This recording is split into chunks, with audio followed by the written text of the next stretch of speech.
nous allons écouter tout à l'heure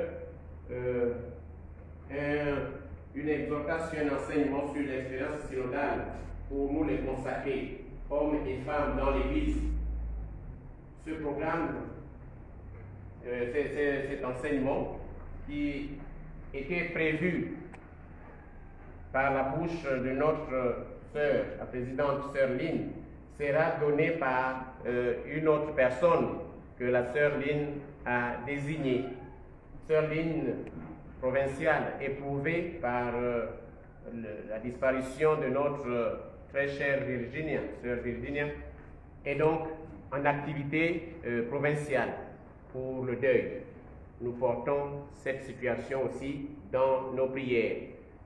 Elle nous demande de bien vouloir excuser son absence et de comprendre la situation que la province est en train de traverser. Elle doit prendre en main la situation comme nous le savons. Et donc, nous faisons le travail en pensant à elle. Elle a laissé donc à une autre sœur la responsabilité de nous dire les mots qui étaient prévus. À 12h, donc après l'échange de 9h tout à l'heure, à 12h30, nous aurons l'intervention de l'équipe des instituts des sciences religieuses. Et à 14h, c'est la fin des travaux. Nous avons donc 3 moments et nous faisons le programme ensemble. Quand il s'agit de la pause, nous la prendrons. Quand il s'agit des échanges dans les carrefours, s'il y en a, nous les prendrons en tant que c'est nous-mêmes qui faisons le programme. Je voudrais donc inviter ici, très respectueusement, notre sœur Marie-Sidonie Oyembo, qui, désignée par la présidente de la COSMAG, va nous entretenir sur le thème du jour, la synodalité, comme nous venons de le dire. Merci d'avancer.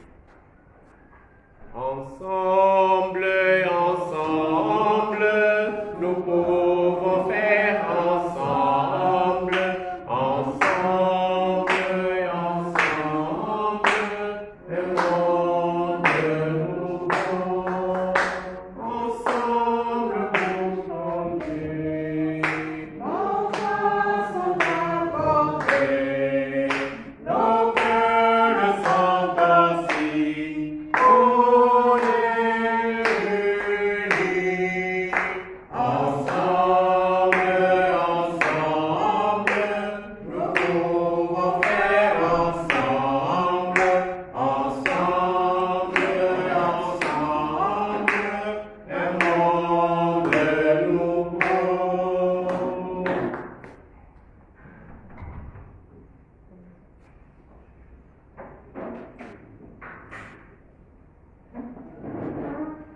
Je ne voudrais pas présenter la sœur Marie-Sidonie parce que vous la connaissez, mais il faut présenter parce que c'est le protocole des grandes assemblées. La grande assemblée, toutes les grandes assemblées doivent se respecter et il y a des choses à dire et à faire. Sœur Marie-Sidonie, ici, c'est une religieuse gabonaise dans la communauté des sœurs, des religieuses de l'Immaculée Conception de Castres. Sœur Marie-Sidonie, ici, c'est l'invité du jour, à double titre. Elle devait nous entretenir sur un sujet, et puis nous lui avons donné un deuxième sujet, donc elle va cumuler tous ces éléments. Sœur Marie-Sidonie, que Dieu nous a donné en Église, est l'ancienne présidente de notre conférence, la COSMAG. Elle a été aussi présidente de la conférence des supérieurs majeurs d'Afrique de Madagascar, la COSMAM. Sœur Marie-Sidonie, religieuse de notre conférence, a été choisie et nommée par le pape François comme consulteur pour les instituts de vie consacrée des sociétés de vie apostolique. C'est un honneur pour notre conférence, c'est une fierté pour notre Église. Sœur Marie-Sidonie, tous les jours et tout le temps, est éducatrice et elle est théologienne. Elle est responsable du comité de vie consacrée, conjointement créé par la conférence épiscopale et par la COSMAD. Donc elle travaille pour l'église qui est au Gabon, pour la COSMAD et la conférence épiscopale. Dans notre archidiocèse, elle accompagne les nouvelles fondations de vie consacrée et puis elle le fait aussi au niveau national. Elle écoute et discerne ce que l'Esprit dit aux églises. Sœur Marie Sidonie est aussi membre du comité qui pilote le synode dans notre archidiocèse. Voilà, on ne peut pas tout dire sur elle. Les autres éléments, nous les découvrirons au fur et à mesure. Sœur Marie Sidonie, merci d'avoir accepté l'invitation de la conférence. Merci pour votre disponibilité à la vie religieuse. Nous vous passons la parole pour décliner le contenu de votre sujet.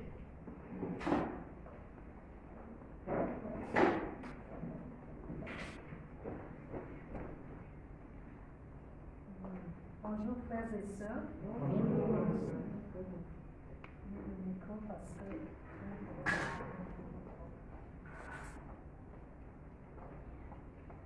Donc, comme vous l'a expliqué le Père Libre, la dynamique de la fraternité, j'ai accepté de rendre ce service-là hier soir. Donc on va travailler ensemble. Mais avant de regarder le diaporama, j'aimerais vous donner des clés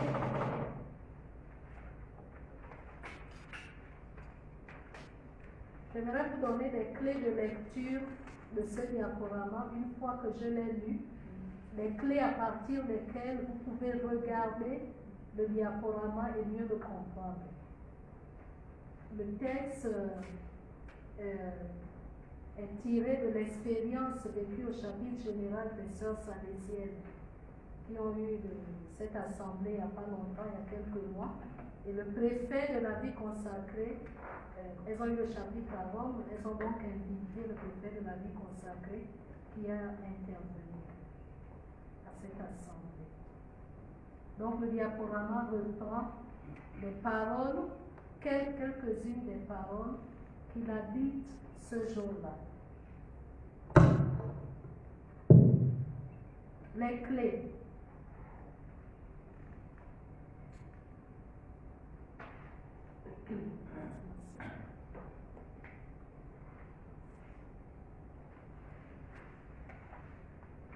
La première clé de lecture. C'est bon. Okay. Merci. La première clé de lecture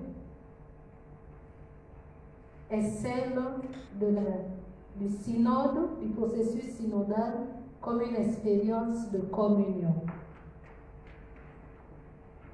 En fait, ce que je dis ici, nous n'allons pas du plus important vers le moins important.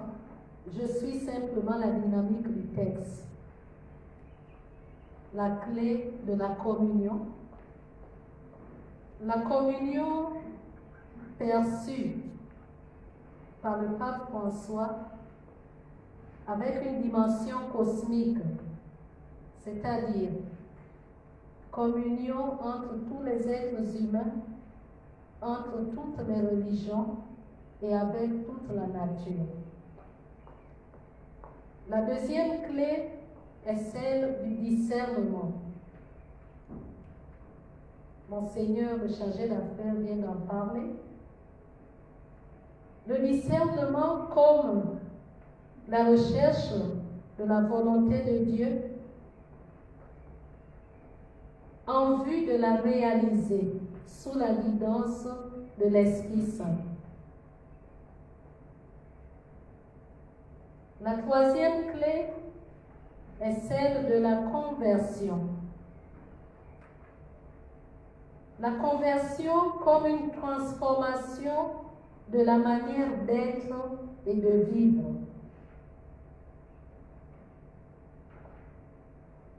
La quatrième clé est celle d'un chemin à faire ensemble, en l'Église et comme vie consacrée.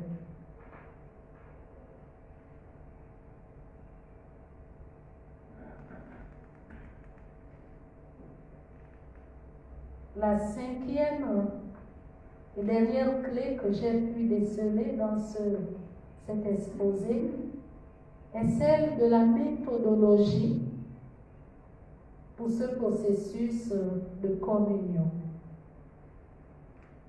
Fondamentalement axé sur l'écoute. L'écoute profonde de l'Esprit Saint, individuellement et ensemble. Et de cette écoute découle un engagement missionnaire, une proximité avec tous ceux qui souffrent, une spiritualité de la communion. Autrement dit, la mission vécue comme une relation nouvelle transformée par toute cette expérience. Vous pourrez peut-être déceler encore d'autres clés en regardant le diaporama et nous pourrons ainsi nous enrichir mutuellement. Pour que cela soit possible, prenons ensemble cette prière à l'Esprit Saint. Vous arrivez à lire de loin? Voilà, il faut éteindre avant la lumière, s'il vous plaît. Nous allons lire cette prière en deux chœurs, côté droit, côté gauche. Donc chaque groupe une strophe. Car sans l'Esprit Saint, le processus synodal n'est pas possible. On pourrait dire tout simplement que la vie chrétienne n'est pas possible. Côté droit. L'Esprit Saint qui nous est donné fait de nous tous des fils de Dieu, appelés à la liberté. Glorifions Dieu par notre vie. Né de l'amour de notre Dieu, Fils de lumière, sel de la terre, ferment l'amour au cœur du monde, par la puissance de l'Esprit. À son image, il nous a fait, pour nous aimer comme il nous aime. Sa ressemblance reste gravée au fond des cœurs de ceux qui l'aiment.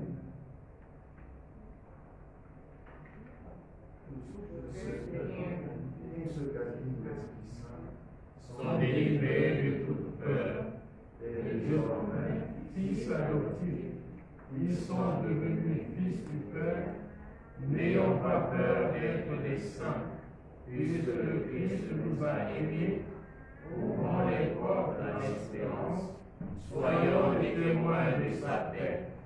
À nos côtés se tient Marie, Mère du Christ, Mère des hommes, notre soutien et notre guide, dans notre marche vers son Christ.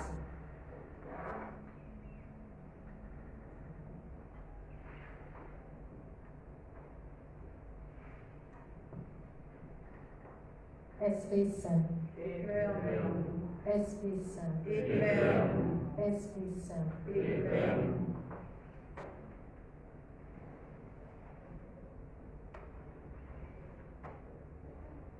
Alors, cette diapositive reprend ce que j'avais déjà dit tout à l'heure.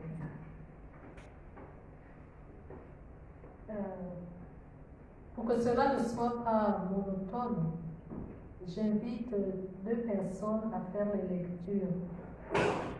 Un consacré et une consacrée, faire la lecture et de temps en temps, on va interagir. Deux volontaires.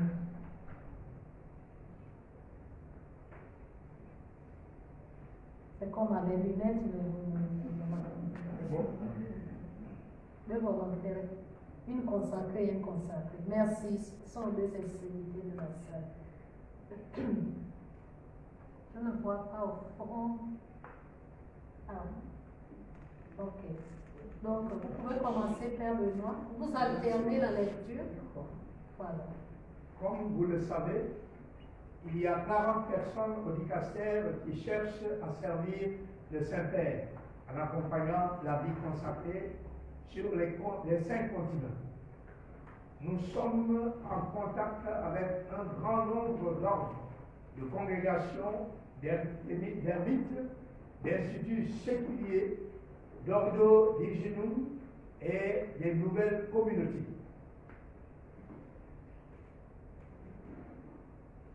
D'une manière particulière, à partir du débat, du début du pontificat du pape François et de l'année de la vie consacrée 2015, nous avons pris conscience que la vie consacrée est appelée à se reformer et à réaliser la réforme de l'Église menée par le pape François ces dernières années. Alors, j'aimerais que nous soyons attentifs ici à deux éléments qui ne sont pas des clés, mais des éléments qui nous invitent à bien prendre conscience de la situation actuelle, le contexte dans lequel nous vivons en Église et dans la société, le contexte de cette expérience synodale. Nous sommes donc dans un contexte de réforme de l'Église, initiée par le pape depuis quelques années déjà, et un contexte dans lequel la vie religieuse, la vie consacrée elle-même est appelée à se réformer. Faisons attention, pas à être réformés par d'autres personnes, mais à se réformer dans la dynamique de l'Esprit Saint. C'est très différent. Nous continuons.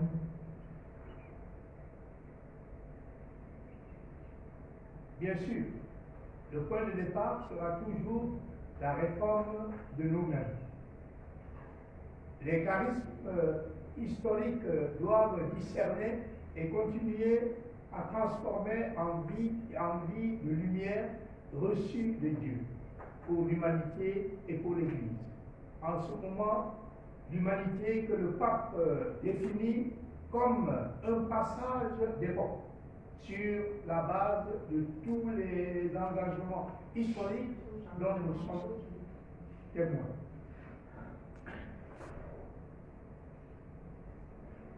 Alors, cette période, le pape, c'est pas seulement le pape, beaucoup de spécialistes parlent du changement d'époque. Alors, il y a ici une autre dimension de ces changements d'époque, c'est que ce n'est pas seulement un changement d'époque, c'est un passage. Et pour nous chrétiens, qui dit passage, dit Pâques. Qui dit Pâques, dit passion et résurrection. Alors, qu'est-ce qui doit faire le passage? Ce qui est à réformer, c'est les charismes de nos instituts, issus des charismes fondateurs. Mais ces charismes de nos instituts ne se promènent pas en l'air. Ces charismes de nos instituts sont incarnés en nous. C'est pour ça que le point de départ de la réforme, c'est nous-mêmes. Nous-mêmes, pas comme un individu esselé, mais nous-mêmes comme un individu rattaché à une chaîne charismatique.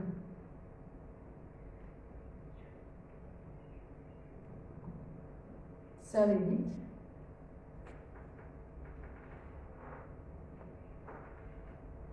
En octobre 2021, l'Église a entamé un approfondissement concret du chemin synodal avec l'ouverture le 10 du synode sur la synodalité. Nous le vivons avec le pape François et avec toute l'Église.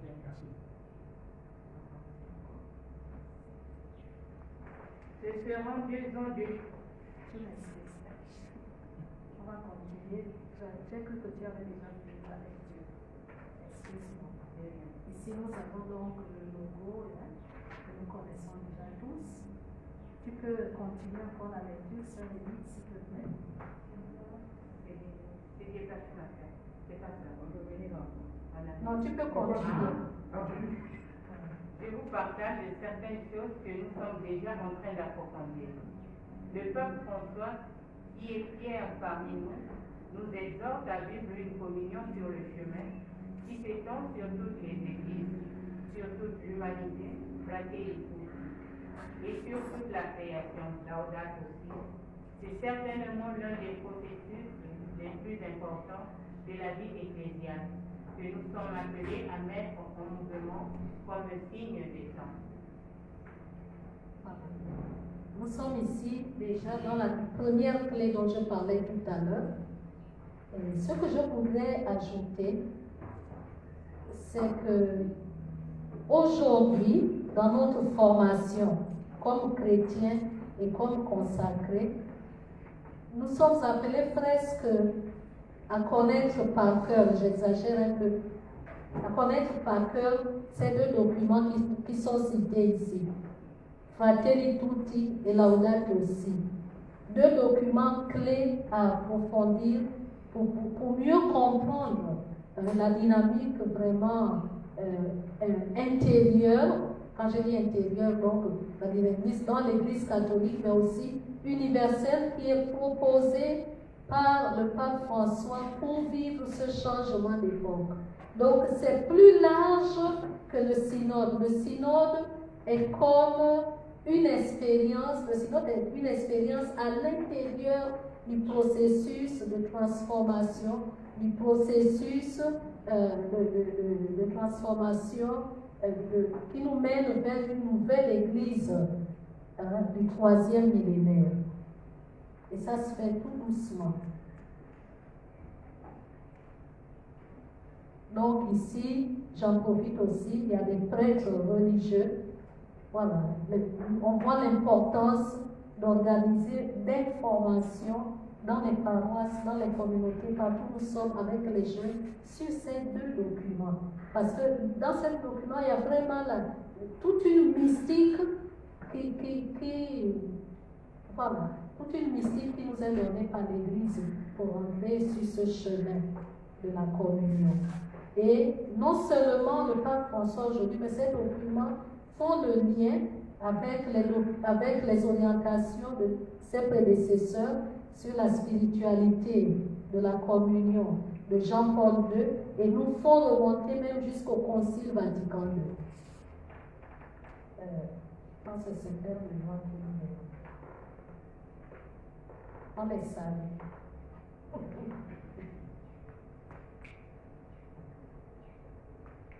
Approfondir l'actualité de l'expérience synodale nous pousse à une nouvelle conversion ecclésiale par rapport aux premières expériences de l'Église, où la communauté a persévéré dans la doctrine des apôtres, dans la communion fraternelle, à koinonia, dans la fraction du pain, dans l'Eucharistie, et dans les prières, l'Église où les apôtres sont réunis entre eux et avec la communauté pour décider des choses les plus importantes, comme l'était le concile de Jérusalem pour décider de l'ouverture du salut aux autres peuples. Nous avons ici la clé de la conversion, qui est une conséquence du discernement quand on recherche la volonté de Dieu et qu'on veuille la faire, elle nous mène vers la conversion. Alors, dans le discernement, il y a des icônes qui nous sont données ici. D'abord des icônes bibliques, notamment la contemplation des premières communautés dans les actes des apôtres, peut-être aussi les évangiles, puisque chaque évangile est le partage de l'expérience de foi d'une communauté particulière. Il y a l'expérience eucharistique et liturgique. Dans les prières, au pluriel, donc prière personnelle, prière communautaire, donc la prière liturgique, et qui a pour centre, source, centre et sommet l'Eucharistie. Ensuite, de récupérer la tradition déjà synodale de l'Église catholique qu'on retrouve déjà au niveau du Concile de Jérusalem. Et quand on reprend l'histoire de l'Église à plusieurs époques, et qui a connu des contre-coups à cause du cléricalisme.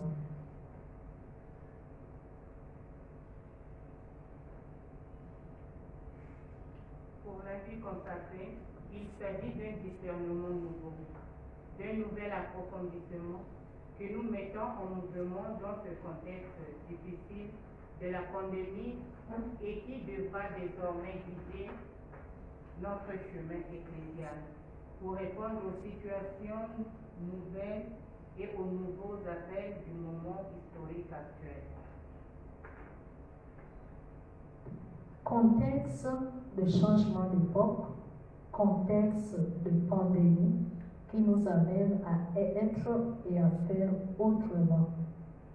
Et le synode va nous donner, est déjà en train de nous donner des outils pour cela. Actualité de l'expérience synodale pour nous, consacrés, hommes et femmes dans l'Église.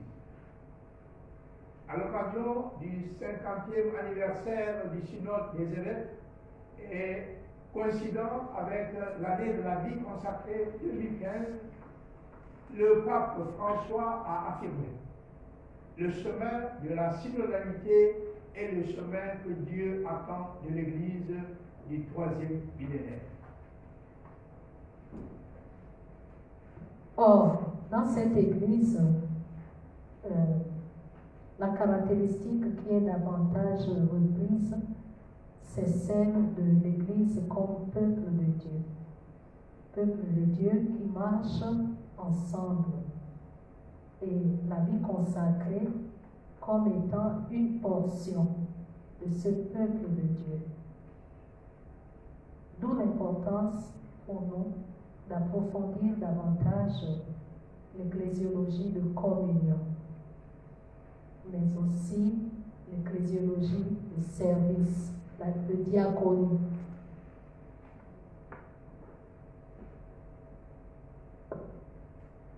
Ça vous dit quelque chose? Qui se souvient? Oui, c'est l'écharpe. C'est l'écharpe. Hein? Voilà. Tout se tient. Hein? Voilà.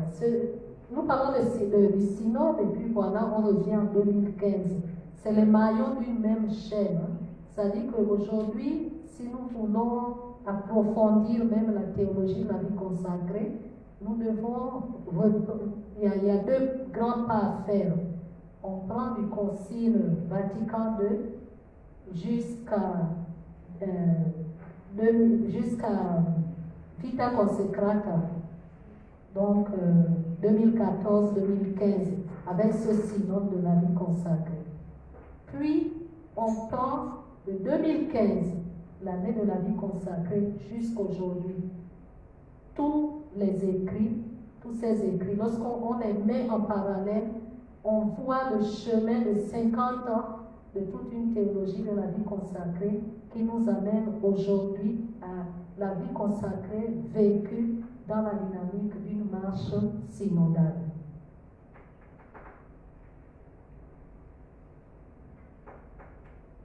Cela implique une transformation dans la façon de vivre et de travailler de la vie consacrée.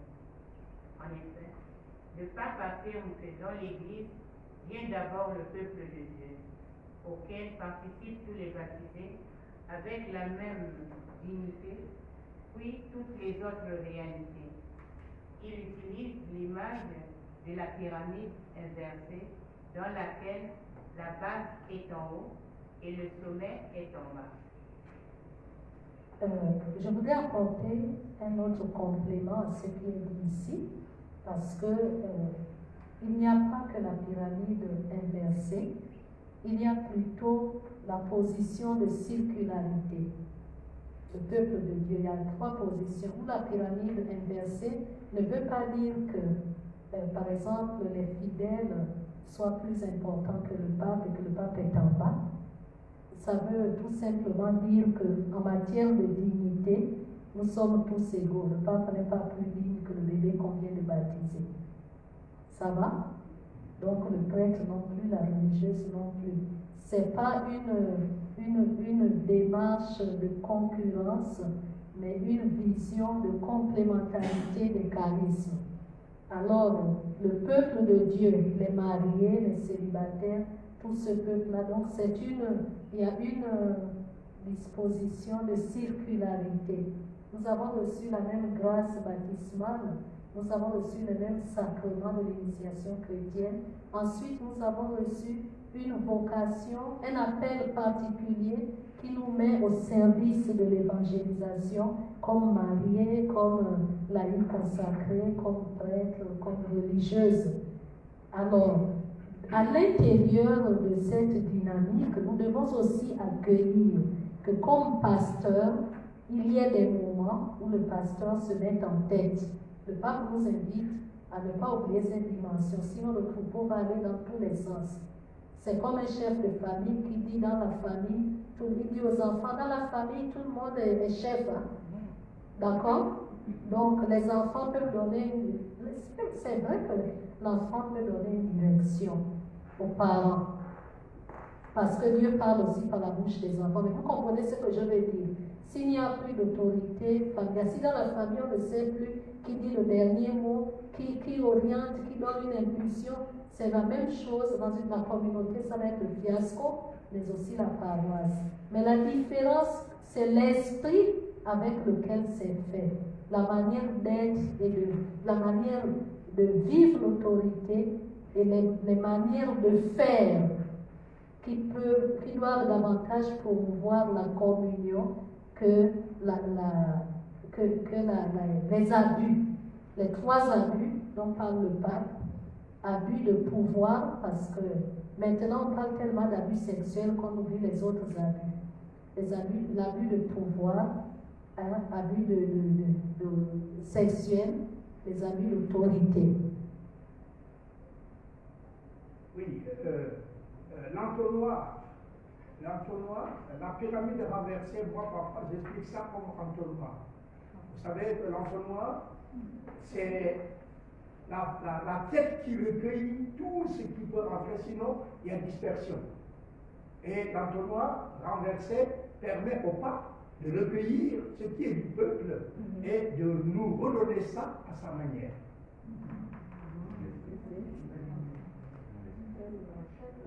Voilà.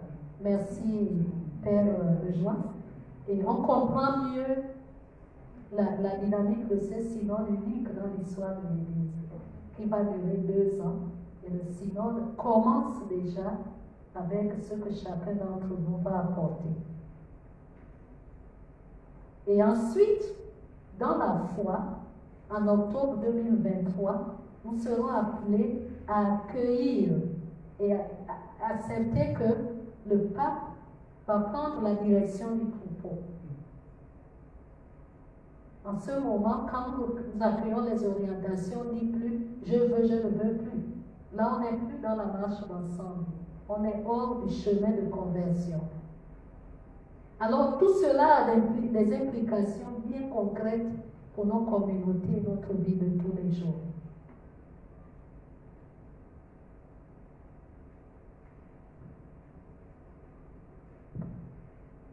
Les lecteurs,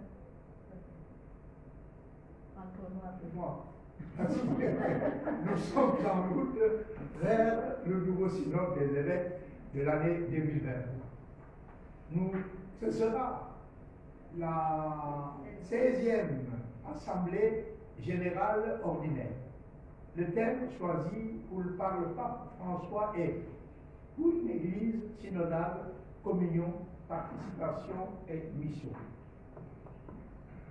Si l'esprit du synode est déjà vécu par les premières communautés religieuses, le synode comme institution telle que nous le connaissons actuellement, le synode des évêques, est une conséquence aussi du Concile Vatican II et de cette ecclésiologie de communion.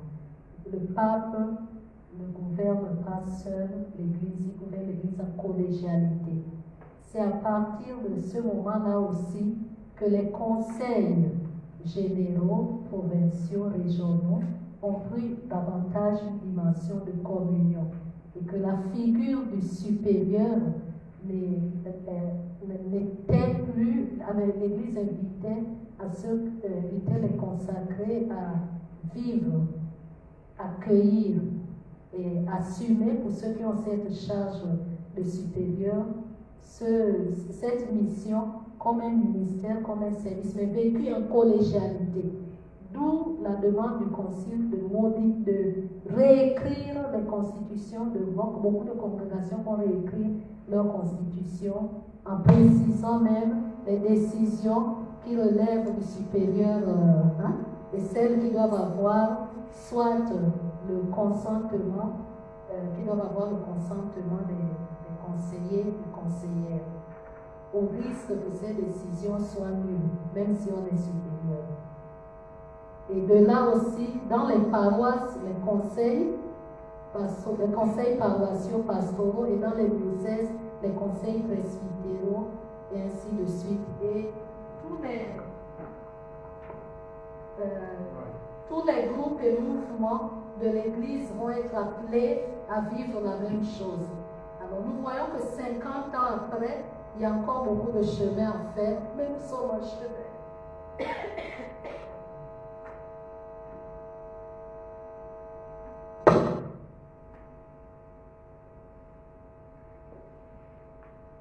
Une nouvelle conscience est un engagement ecclésial auquel nous sommes maintenant appelés dans la vie consacrée. Il ne s'agit pas d'une nouvelle étude théorique de l'expérience de la synodalité dans l'histoire de l'Église, mais de la récupération d'un mode de vie né avec l'Église dès ses débuts à la suite du témoignage des paroles de Jésus dans l'Évangile. D'une manière très explicite ou moins explicite, cette dimension est restée au cours des siècles, tant dans son esprit que dans les structures ecclésiales qu'elle a générées.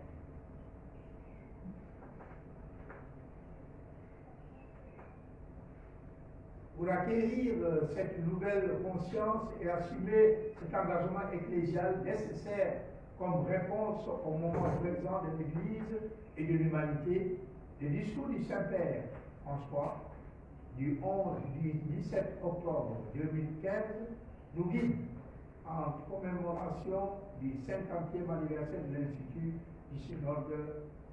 l'institution du synode des évêques. Un autre document dont le pape François a approuvé la publication est le travail de la Commission théologique internationale réalisé de 2014 à 2017 et publié le 3 mars 2018. Son titre est « La synodalité dans la vie et la mission de l'Église ». Troisième document. Surtout aujourd'hui, avec la possibilité même de le télécharger que nous avons, si on n'a pas de librairie catholique en tant que telle comme nous dans la diocèse, mais nous pouvons avoir ces documents pour travailler et aider ceux qui n'ont pas accès à en faire la lecture. Il y a beaucoup de paroisses et de congrégations aussi qui ont des forums. Il y a une manière, par exemple, de vulgariser, de faire lire ces documents-là. La synodalité dans la vie et la mission de l'Église. Laudato si, Fratelli tutti, la synodalité dans la vie et la mission de l'Église. dans le sillage du pape Saint Jean-Paul VI et du pape Saint Jean-Paul II. Le pape François affirme: dès le début de mon ministère d'évêque de Rome, j'ai eu l'intention de valoriser le synode, qui constitue l'un des précieux héritages depuis la dernière assemblée conciliaire. Nous devons continuer dans cette voie. Le monde dans lequel nous vivons et que nous sommes appelés à aimer et à servir, même dans ses contradictions, exige de l'Église le renforcement des synergies dans tous les domaines de sa mission. Voilà. Au niveau des méthodologies, quand j'avais donné les clés de lecture au début, je parlais de marcher ensemble, écouter, et ici il y a la dynamique de la synergie.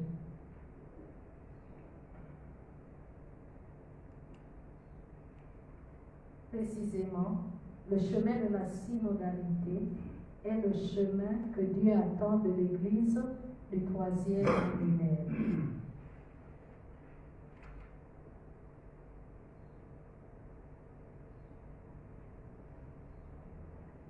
Ce que le Seigneur nous demande dans un certain sens est déjà contenu dans le mot synode. Marcher ensemble. Laïc, prêtre, évêque de Rome est un concept facile à exprimer avec des mots, mais pas si facile à mettre en pratique. Certes, nous, hommes et femmes consacrés, sommes aussi inclus dans ce chemin ecclésial ensemble.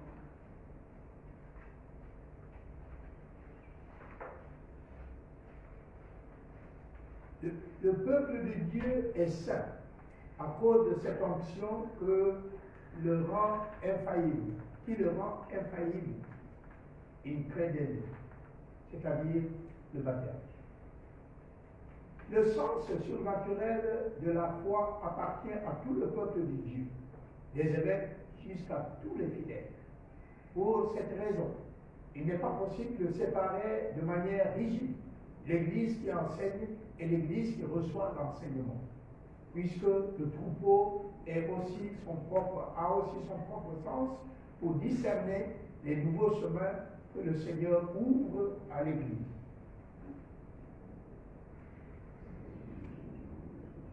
Dans la dynamique de la méthodologie, j'attire votre attention sur la dernière phrase.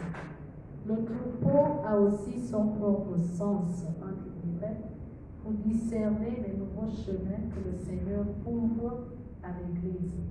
C'est la dimension communautaire du discernement.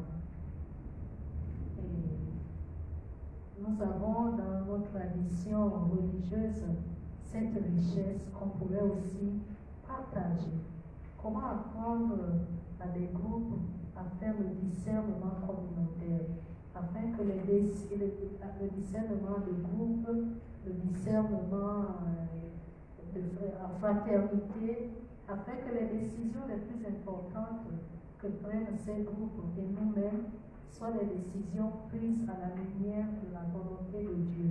Et lorsqu'on sent que cette volonté de Dieu se confirme. Une église synodale est une église d'écoute, dans la conscience que l'écoute est plus que d'entendre. C'est une écoute mutuelle dans laquelle chacun a quelque chose à apprendre. Fidèles, collège des épiscopats, évêques de Rome, l'un écoutant l'autre, et tous à l'écoute de l'Esprit Saint, Esprit de vérité, pour savoir ce qu'il dit aux églises. Écoute, et nous avons la grâce que le thème de toute cette année dans la Archidiocèse de Libreville soit celui de l'écoute. Nous continuons encore à approfondir cette dimension. Pour les pères synodaux, le pape a demandé ce don qui est pour toute l'Église aussi pour nous consacrer et consacrer. Le don de l'écoute, écouter Dieu jusqu'à entendre avec lui le cri du peuple, à l'écoute du peuple, au point de lui insuffler la volonté à laquelle Dieu nous appelle. Écoutez Dieu, écoutez le peuple. Au point, donc, écoutez Dieu jusqu'à entendre avec lui le cri du peuple. Mardi, quand nous étions rassemblés en éduc, j'avais lu un peu une petite synthèse de ce que les laïcs ont exprimé à l'endroit de la vie consacrée dans les 6 doyennés de l'archidiocèse de Libreville. Et il y avait justement cette interpellation que nous puissions être plus proches d'eux, à tel point que non seulement nous entendions leurs cris, mais qu'ensemble on puisse répondre et soulager ceux qui souffrent et ceux qui sont exclus.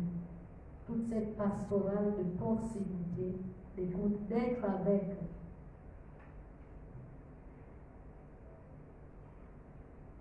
Écouter le peuple, comment? Avec qui? Enfin, le chemin synodal culmine dans l'écoute de l'évêque de Rome, appelé à se prononcer comme pasteur et docteur de tous les chrétiens, non pas sur la base de ses convictions personnelles, mais comme témoin suprême de la foi de toute l'Église, garant de l'obéissance et de la conformité de l'Église à la volonté de Dieu, à l'évangile du Christ et à la tradition de l'Église. Quand un religieux, un consacré, homme ou femme, se met en dehors pour l'une ou l'autre raison de ce chemin synodal, que peut signifier aujourd'hui sa vie chrétienne en Église et même sa consécration religieuse, dans la mesure où toutes nos constitutions ont été approuvées par l'Église. Nos vœux ne sont valides que dans la mesure où l'Église les a authentifiés et reconnus comme chemin évangélique.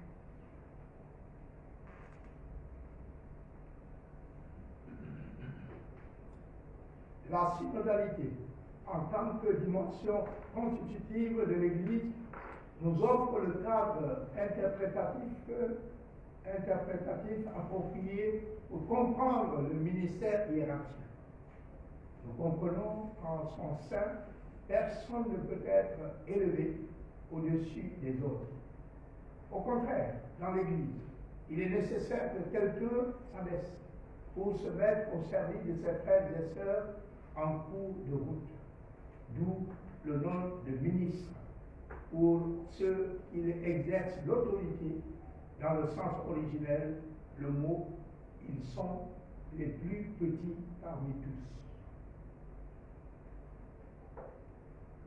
Dans la communauté, dans la province, à l'école, au dispensaire, dans la paroisse, partout où nous sommes, il est nécessaire que quelqu'un s'abaisse.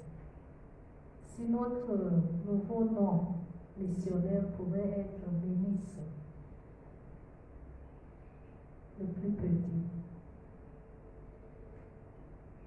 ce serait une transformation synodale magnifique.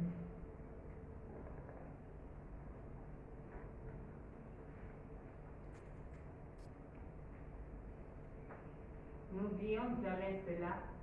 Pour les disciples de Jésus, hier, aujourd'hui et pour toujours, la seule autorité est l'autorité du service. La seule puissance est la puissance de la foi, selon les paroles du Maître. Vous savez que les dirigeants des nations règnent sur eux et que les dirigeants oppriment. Parmi vous, il n'en sera pas ainsi. Mais celui qui veut devenir grand parmi vous sera votre serviteur.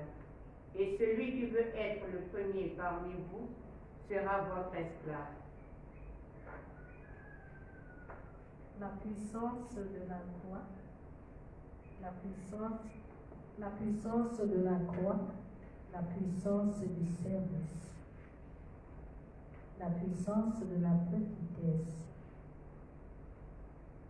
Comme lui savoir dresser la table, Comme lui nouer le tablier, se lever chaque jour et servir par amour, comme lui.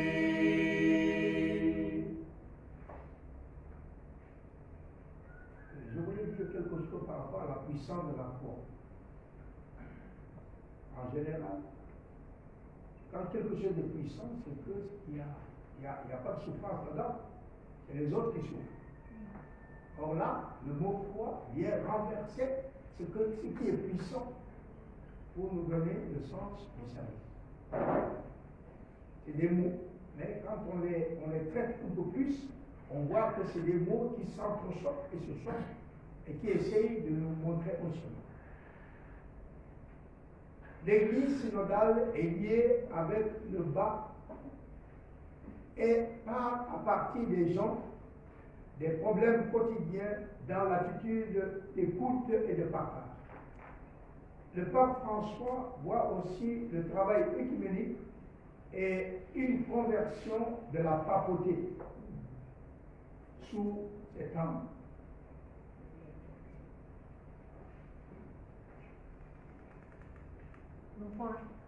Nous pouvons faire le lien avec la clé de la communion dont on avait parlé au début. Ici, on a l'écuménisme, mais elle intègre aussi la dimension du dialogue interreligieux. Dans l'Écriture sainte, les sources dans l'histoire de l'Église, la réalisation progressive. L'expérience ecclésiale de la synodalité nous amène à chercher la raison profonde de cette attitude constante, de l'écoute de l'autre et de ce besoin de partir d'en bas. En écoutant la parole de Dieu, nous essayerons de nous rapprocher du grand et merveilleux mystère de la très sainte Trinité, véritable fondement d'une expérience de synodalité. Fondement de l'ecclésiologie de communion. Voilà, nous avons donc ici 3 textes. Vous pouvez relever les références si vous le voulez.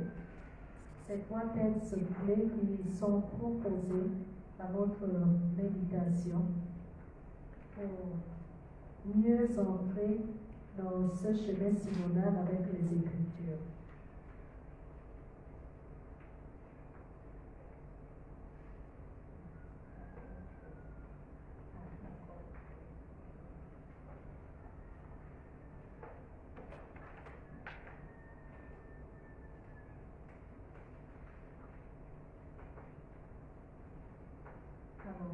On vous propose une petite synthèse, une petite orientation sur chacun de ces textes. Et nous allons terminer par là. Dans ces 3 textes bibliques, mis en relation les uns avec les autres, nous pouvons entrevoir la dimension théologique de l'être de Dieu qui ouvre le chemin parcouru par la parole de Dieu dans son incarnation, sa passion, sa mort et sa résurrection. Je souligne simplement de regarder attentivement l'itinéraire. Incarnation, passion, mort et résurrection. C'est l'itinéraire de tout chrétien, c'est l'itinéraire que nous sommes invités à prendre encore de manière résolue sur le chemin synodal. Nous avons parlé tout à l'heure de la force, la puissance de la croix. Sœur Élie. Le livre de la Genèse affirme que Dieu a créé l'homme et la femme à son image et à sa ressemblance. L'homme et la femme sont l'image et la ressemblance de Dieu. Comment pouvons-nous comprendre cette affirmation?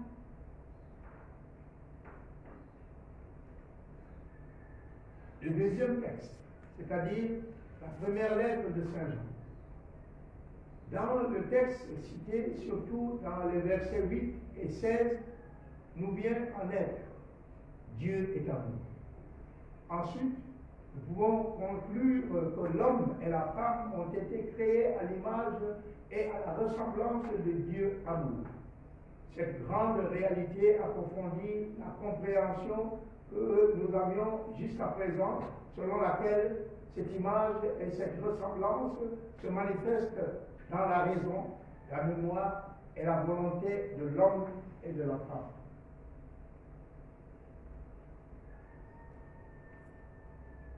Il reste cependant une autre question encore plus décisive, car on peut tirer les conséquences dans l'ordre de l'action concrète. Qu'est-ce que l'amour? Comment se manifeste-t-elle en Dieu? Ici, il nous sert à essayer de comprendre pourquoi Dieu qui est amour s'est manifesté dans l'incarnation du Verbe, dans sa passion, sa mort et sa résurrection. L'hymne christologique de la lettre de Saint Paul aux Philippiens, cité, nous aide à entrer dans ce mystère, Dieu grand et puissant, créateur du ciel et de la terre, dans l'incarnation et dans le mystère pascal devient petit, à la mesure de l'homme et de la femme, parce que c'est la dynamique de l'amour qui provoque la rencontre. Dieu, dans sa parole, dans la puissance de l'Esprit Saint, se guide. C'est la seule façon d'aimer, de ne faire qu'un avec l'autre, pour le ramener à sa source qui est Dieu, qui est amour. Je pense que c'est l'écoute dont parle le pape François lorsqu'il nous explique la synodalité, retourner en Église à être tous frères et sœurs, assumant l'autre étant une seule chose avec lui, marchant avec lui en communauté. J'aimerais que nous relisions ensemble la dernière phrase. Ensemble, Retourner en Église à être tous frères et sœurs, assumant l'autre étant une seule chose avec lui, marchant avec lui en communauté. Je crois que dans cette phrase, tout est dit.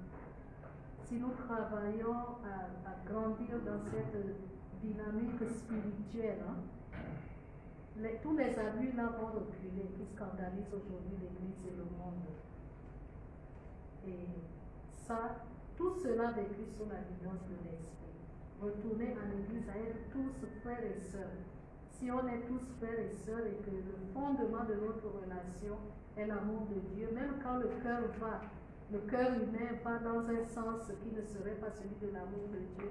Si l'amour de Dieu est au centre, cet amour de Dieu, en l'accueillant, il va guérir. Il y aura moins d'abus sexuels dans le monde, même entre prêtres religieux et religieuses. Voilà, le pouvoir, abus de pouvoir, abus d'autorité. D'accord, merci. On va s'en arrêter là. Le reste, on aura sur...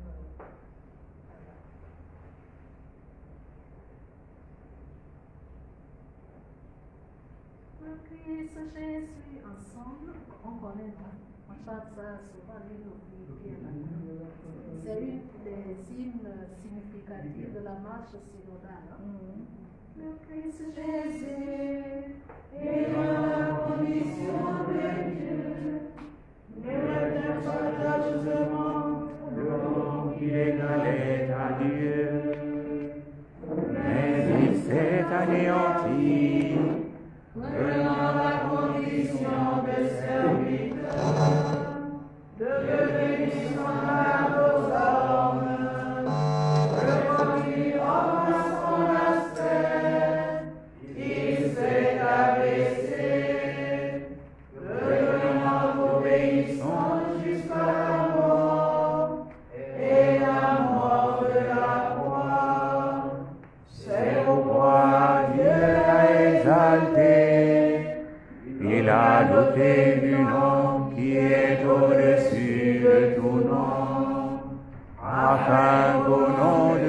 Jésus, où genoux fléchissent, au ciel, sur terre, aux enfers, et toute langue proclame Jésus-Christ est Seigneur, à la gloire de Dieu le Père.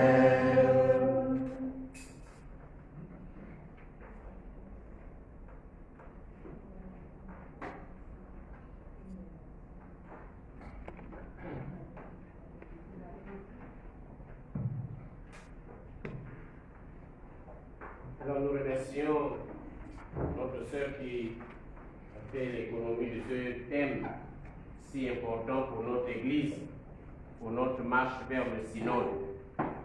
Nous avons reçu les clés de lecture du diaporama et nous sommes arrivés à la conclusion avec le texte de l'Écriture que nous devons retourner en Église à être tous frères et sœurs assumant l'autre, étant ensemble une seule chose avec lui, marchant comme communauté.